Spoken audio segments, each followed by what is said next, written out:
just show her a little.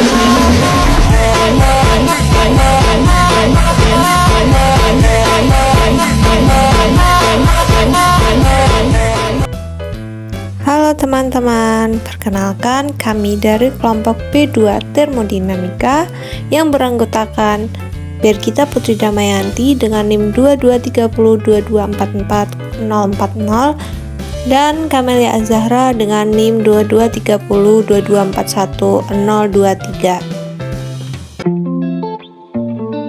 Fisika sebagai salah satu ilmu dasar di bidang sains mempunyai andil yang besar terhadap perkembangan pengetahuan dan teknologi. Salah satu hal yang dipelajari dalam ilmu fisika adalah kalor. Beberapa peristiwa alam yang terjadi dalam kehidupan sehari-hari seperti penghantaran panas matahari, penguapan air, peleburan es, dan pendinginan air pun berhubungan dengan kalor.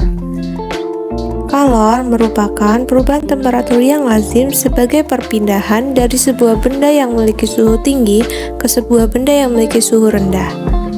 3 mekanisme perpindahan panas yaitu konduksi, konveksi, dan radiasi. Konduksi adalah perpindahan panas melalui zat perantara tanpa diikuti oleh perpindahan zat perantara tersebut. Contohnya, ketika kita membakar ujung besi yang tidak panas akan menjadi panas. Yang selanjutnya yaitu konveksi. Konveksi merupakan perpindahan panas melalui zat perantara dengan diikuti oleh perpindahan zat perantara tersebut. Radiasi merupakan perpindahan kalor tanpa suatu zat perantara.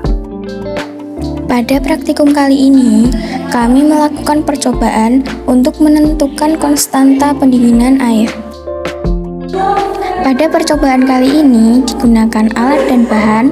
Yang pertama glass beaker, yang kedua termometer, yang ketiga stopwatch, dan yang keempat air panas. Selanjutnya yaitu langkah percobaannya. Yang pertama, catat suhu kamar atau suhu lingkungan. Kedua, isilah glass beaker dengan air panas dari termos hingga termometernya tercelupkan. Yang ketiga, catatlah penurunan suhu yang ditunjukkan oleh termometer setiap 2 menit. Pada percobaan pendinginan air ini terjadi peristiwa perpindahan kalor. Peristiwa ini terjadi dari temperatur tinggi ke temperatur rendah dan akan berhenti ketika keduanya telah mencapai kesetimbangan suhu.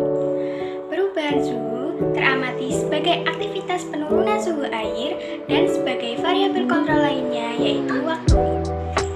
Eksperimen yang dilakukan dengan menggunakan 3 gelas yang berukuran 1000 ml, 500 ml, dan 250 ml dengan isi air bervolume 250 ml. Pada gelas berukuran 1000 ml didapatkan hasil M plus minus delta M sama dengan minus 0,0227 plus minus 0,0006.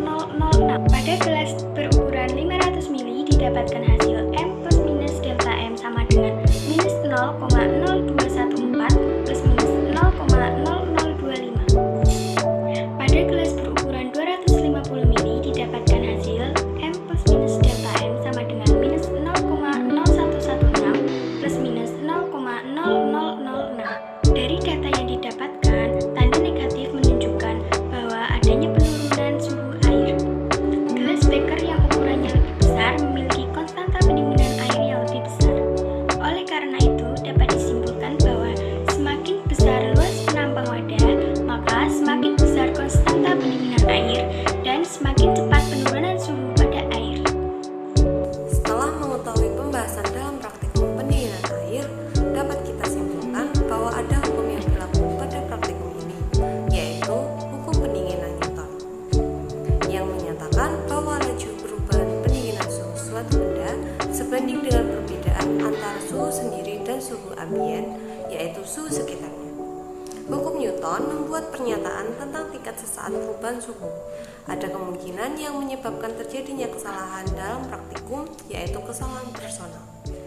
Kesalahan personal yaitu terjadi akibat kesalahan prosedur pengukuran atau peralatan yang digunakan mengalami kerusakan. Misal pada percobaan di atas, termometer yang tidak dapat berfungsi dengan baik.